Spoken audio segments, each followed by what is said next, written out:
So the CNN Beijing bureau just spent a week reporting in the western Chinese province of Xinjiang, and it's not an easy place to do journalism. So we wanted to show you a little bit of what we went through, but I think more importantly, tell you why that matters.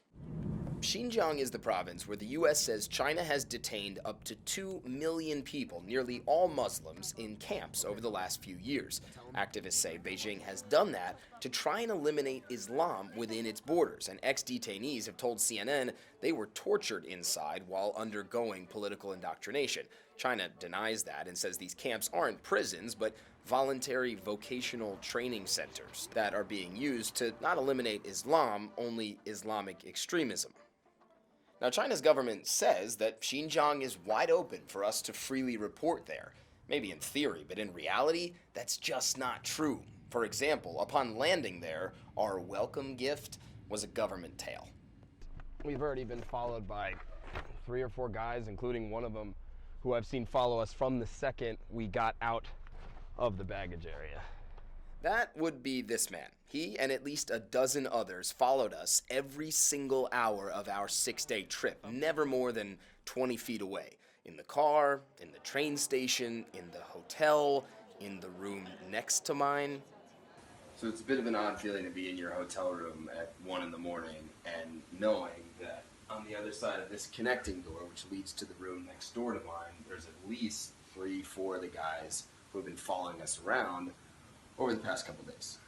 It felt like intimidation tactics. They wanted us to know that we were being followed. And then, of course, there were the uniformed cops that showed up at odd hours. We should check your passport and visa.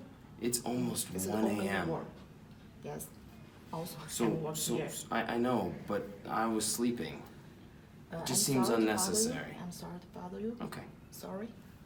okay. So, this is what happens when you do journalism in Xinjiang. I've lived here for nearly 4 years, and I've watched as things have gotten tougher and tougher for foreign journalists on all types of different stories. Xinjiang is probably just the most extreme example.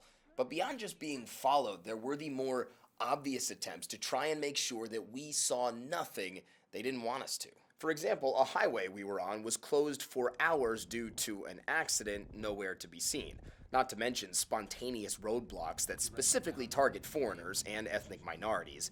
Our IDs were checked nearly 50 times in 6 days. And the second you book a flight or a train, the government knows about it. And you can tell that because, well, government officials are waiting for you upon arrival. They clearly knew we were coming. They met us at the airport. They're checking our visas. They're telling us they want to accompany us for our own safety. But really, this is just stalling tactics. They know it, we know it, and yet this is the game we have to play.